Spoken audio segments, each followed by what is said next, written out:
There are over 100 legendary commanders in Rise of Kingdoms, so if you're a brand new player, this might be super overwhelming. So today I'm going to help you guys cut through the noise and figure out exactly which commanders are must-haves in 2025 and going into 2026. But before we jump in, of course, what's going on, guys? Cheers. Now, as you guys know, I am a sponsored partnered creator with Rise of Kingdoms, so if you want more Rise of Kingdoms content, consider subscribing down below and dropping a thumbs up while you're down there. Okay, I want to jump right in here and divide this video up into a couple of different sections. First, what we're going to do is cover the PvE content, that is player versus environment. Those are the commanders that are going to help you get some value for the different events. Then I want to cover really quickly just a couple of gathering commanders that I think are priorities for you, and then later in the video we're going to cover the PvP. So this is the end game cream of the crop, must have commanders when you're actually going to war. Okay, let's start off here with the PvE commanders, and these are again very early game commanders, and of course we're going to talk about Richard the First. Now Richard the First is, I mean, his healing was a lot more unique back in the day, so if you make the argument that you can skip him these days, I might entertain that idea, but realistically in the early game I do still think that he does have some really tremendous value if you only level his first skill to 5. Okay, this is very important. You don't need the rest of his kit here because you're not going to be using Richard for any other purpose really than to just do events and also kill barbarians. That is his number one thing that he is great at, and particularly he's good at chaining. Okay, what chaining actually is in Rise of Kingdoms, really quick, if you guys don't know, it's essentially where you spend some of your action points to attack one barbarian, and then through the use of an AoE skill you'll actually hit a second barbarian or a third barbarian nearby, and you're going to get some free value there. And when I say free, I mean you're actually going to be able to get the rewards from that barbarian without spending any of your actual action points here. Okay, and the reason that Richard is so good for this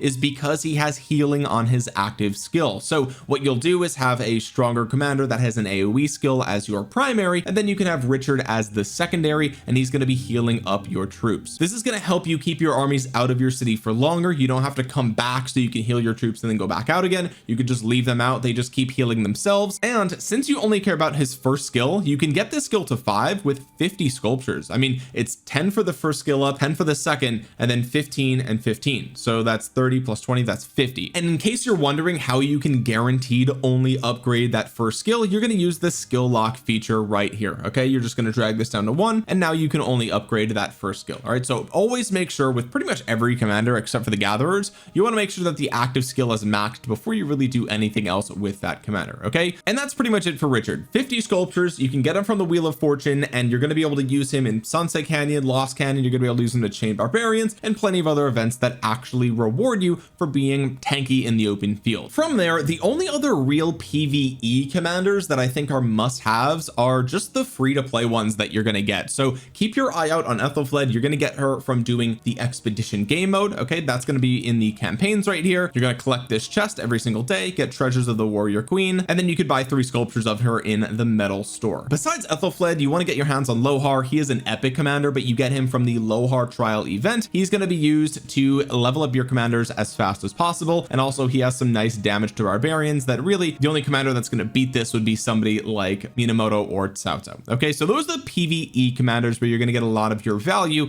Now let's just quickly touch on some of the gatherers you should be focusing on. Okay, when it comes to legendary gatherers, there are a few that take priority over all else. I personally think that Sun Duk is the most valuable legendary gatherer in the game because she gives you gold gathering speed here. This is the fastest gold gatherer in the game, tied with Casimir over here, but her expertise is actually much better because she gives you 10% extra resources when you finish a resource point, and this includes your alliance pit. Okay, so for me, I think Sun Duk is easily the most valuable gatherer in the entire game. Second place would be somebody like Pepin III, because again, while he doesn't give you gold gathering enhancement here, it's just a flat 20%, he does also have the extra 10% resources on the expertise here. After Pepin, I would say Casimir is a great choice. He also, like I said, 30% gold gathering speed, and he doesn't give you 10% of bonus resources, but he does give you resource items in your inventory, which is almost as good. From here, I would say Cleopatra is next. She gives you stone gathering speed with with the same expertise as Casimir. And then finally we have Ashita. I think he is the least valuable legendary gatherer because he doesn't give you any bonus to gold whatsoever and only 30% to one of these. The most valuable epic gatherer is Matilda, and in fact I think Matilda is actually even better than Ishida, to be honest with you guys, because again her expertise gives you 10% more resources. Really great stuff here. Okay, also Constance is a blue and her fourth skill also gives you 10% bonus when you finish from a resource point. So this is like, I mean, this skill is an expertise on other commanders, so that's how good this actually is for a blue gatherer. This is truly insane. Okay, and that's it for gatherers. Okay, so if you're new to the game, that's sort of the priority you should be looking at. Just get the commanders that have the 10% bonus in one of their skills. That's really as simple as that goes. But now let's talk about the stuff that you guys are interested in. This is the PvP section of the video. Which commanders are must-have commanders for PvP in Rise of Kingdoms going into 2026? Well, let's just start off with the obvious one, Emperor Qin. Okay, if you were only going to expertise one commander in the entire game right now, the answer is Emperor Qin, and it's almost not even close. I mean, realistically, the way that he gets his kills, the way he converts his normal attacks into skill damage, the way that he consumes rage instead of spends it, it's kind of insane. Everything on his kit just works. You almost don't even have to care about the secondary. Obviously there are better secondaries than others, but realistically Emperor Qin does all of the heavy lifting with every pair that he's in basically, and he just farms kill points, right? He just works, that's it. And if we get another formation for skill damage in the coming months,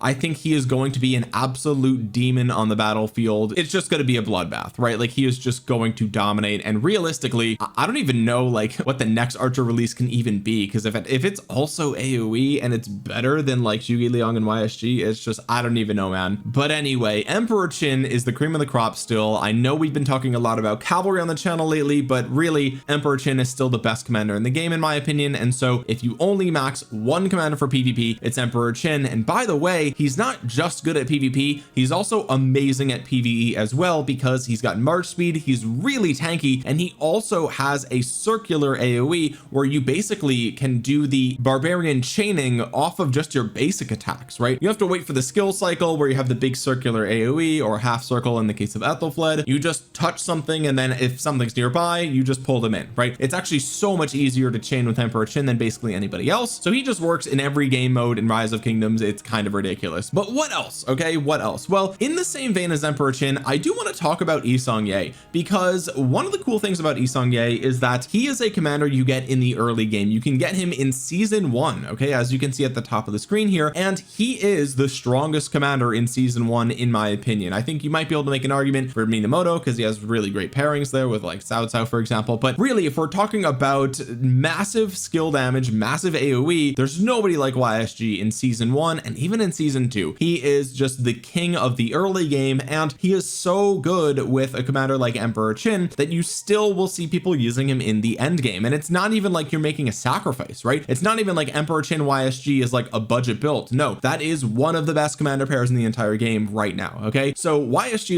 is a must-have commander we have to talk about, because you know, not necessarily do you need him in the end game, because you can use Emperor Qin with Zhuge Liang and you're going to be just fine, right? Like that commander pair is, I would say, even more well-rounded, even though it's a little bit less damage output maybe. But my point is that in the early game you kind of need YSG if you want somebody to output a ton of damage in those earlier KVKs, right? So he has the flexibility of like, okay, you can use him in the early game and then you can swap him to Emperor Qin if you want to, right? Or you can hang on to him and just pair him with your Emperor Qin. So he has that synergy where, you know, you can hang on to him if you want to, or you can get rid of him for something better. He's kind of in that way a must-have because there's no downside, right? If you're stuck with him, like let's say you can't afford to do the commander swap, you don't have the gems, right? Okay, well, oh no, you're stuck with YSG, a commander that's going to work really well with the inevitable investment that you're going to do in Emperor Qin, right? And if you can do this swap, oh fantastic, now you just got an expertise Emperor Qin. So it's kind of a win-win situation when it comes to investing in YSG in the early game.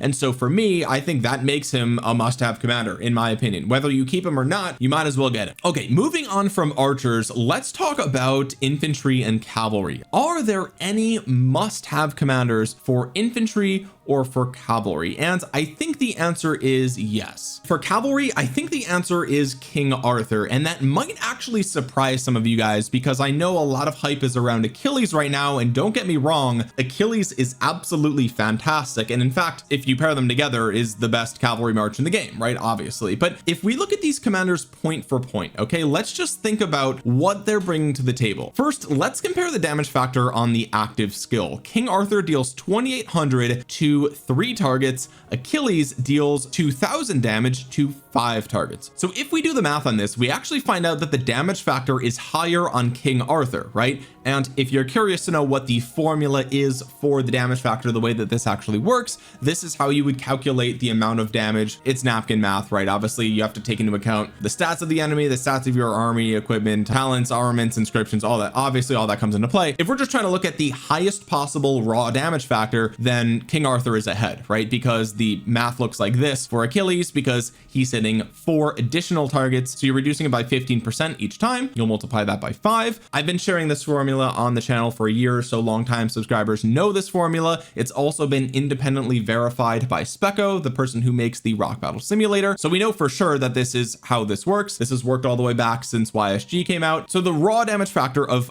King Arthur is higher, right? Just objectively it is what it is. Even if the enemies have a maximum 3 stacks of the Sundered, that's only 15% more damage that they take. Okay, so even if we take this entire thing and we multiply it by 1.15 for a 15% increase, it still falls short of King Arthur. Okay, so again, napkin math, but realistically, like, the active skill on King Arthur is just going to deal more damage. Now, does that mean that it is in total a better active skill? Not necessarily. One of the cool things about combo damage is that you actually get more chances to trigger things, right? So dealing combo attacks to 5 targets is going to give you more chances to trigger things than combo attacks to 3 targets, right? Obviously that's very basic stuff there, but if what we care about is dealing the most damage to your enemies, then King Arthur is just going to come out slightly ahead here. Okay, now let's look at the stat breakdown. They both give attack and health and march speed. However, I think the stat breakdown on King Arthur is actually better. You get a little bit more of a well-rounded stat distribution. I think they're close. I mean, it's really attack versus health here. Obviously there's a lot of health on the cav equipment, so I guess maybe you could argue that for the late game end game players like the whales, they'll actually prefer the stat distribution on Achilles. But then let's look at the third skill. This gives you a total of 30% bonus to combo damage, and if we look at Achilles, he gets an extra cast of his active skill, and he's a little bit tanky here. You're reducing the damage. Realistically, this is going to trigger once every like 15 to 20 turns. Unless you're swarmed, then it's going to proc every like 5 to 7, but even then it's like if you're being swarmed, then GG. So you're not going to get the additional casts of this as often as you probably think.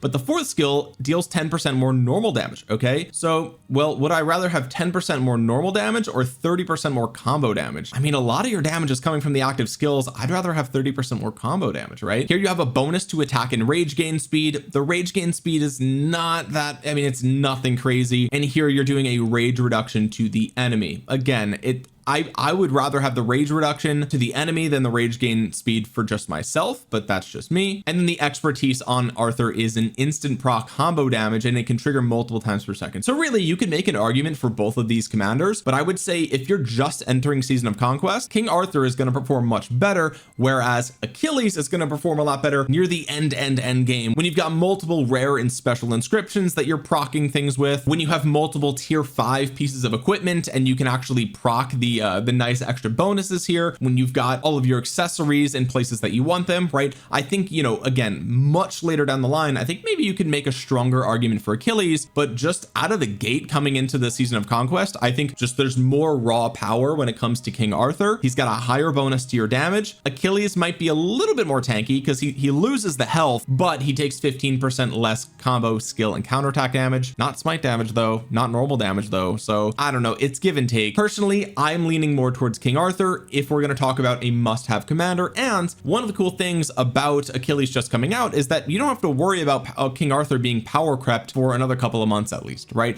And realistically, like, man, we just got Gangam Chan and we also just got Achilles. Like, he's a AoE combo damage commander. We got another combo damage commander here who's mostly tanky. Like, do we expect the next cavalry combo damage commander to also be like a 5 target circular AoE crazy? Like, maybe, right? Maybe the next Cav is going to be on Emperor Qin's level, but I don't know. Maybe it won't be. The other thing I want to mention too about King Arthur is that he's just easier to get sculptures for, right? So if you're a brand new player, you can just go into the commander swap event and just get King Arthur, whereas Achilles, you have to do 10 prior unlocks in order to get Achilles to that, so that way you can swap for him, right? So it's like way harder for new players to get their hands on Achilles as well, unless you're a whale. That's a different story, right? So all in all, I think King Arthur, you can make the argument, is just the better commander, and also he's easier to get. And so for me, I pick King Arthur, even though you can make an argument for both realistically. Okay, now let's talk about infantry. Do we have a must-have commander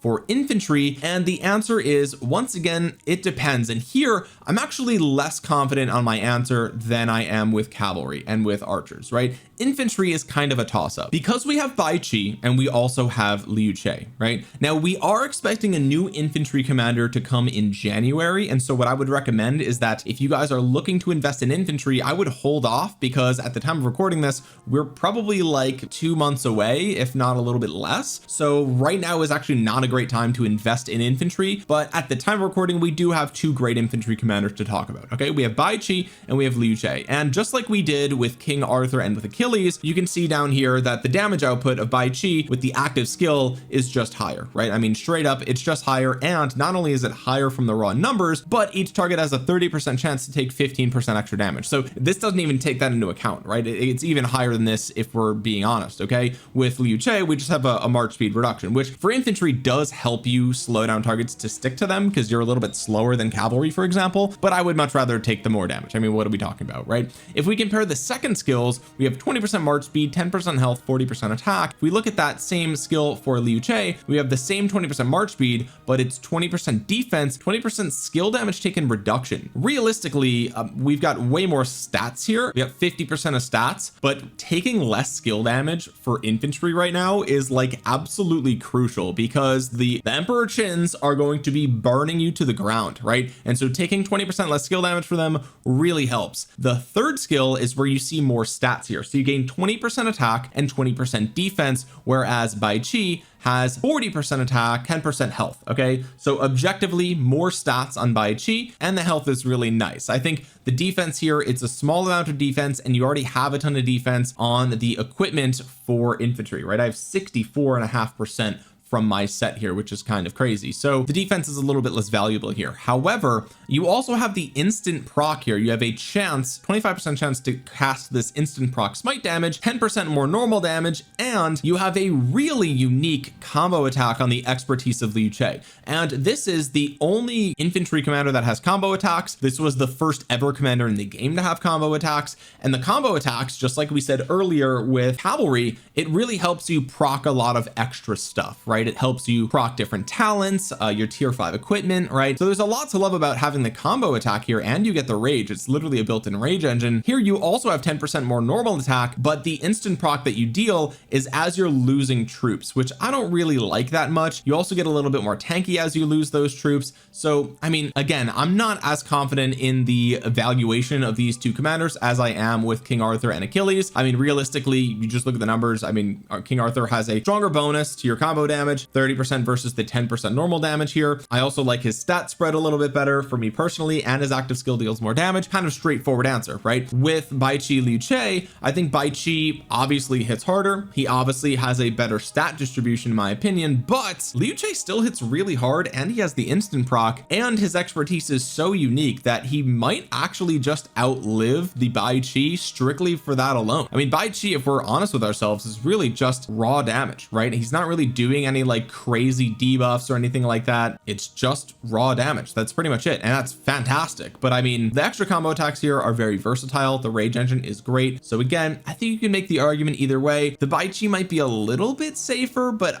honestly, to me, it's a toss-up. It's 50-50. I guess I would have to give the slight edge to Bai Qi because he does have the smite tree, which ultimately is better than the attack tree. So if we use that as the tiebreaker, maybe we would inch more towards Bai Qi, but I guess we'll have to wait and see for whatever commander comes in January. January to really know the answer here. If that next commander is just raw damage, then Baichi might take the bench and you might use that commander with Liu Che. If it's not raw damage and it does something unique, maybe you stick with the Baichi and use that new commander. So if you're going to pick infantry, I would pick one of these two. You can decide what part of their kit do you care about the most. If you only care about damage, go for Baichi. If you want a little bit less damage but a little bit more versatile in the long run, maybe Liu Che is your safer bet. But that's pretty much it, right? Those are the only commanders that I think are must-have commanders for new players in 2025. I don't think that is a must-have to get Zhuge Liang. I don't think you need Ragnar Prime. I don't think you need Hua. I don't think you need Philip. I don't think you need CPO Prime. I don't think you need Alex. I don't think you need Joan. I don't think you need Gangam Chan unless you're running more than one army for your cavalry. Of course, that's really it. Like that's actually it. Those are the only must-have commanders in the game.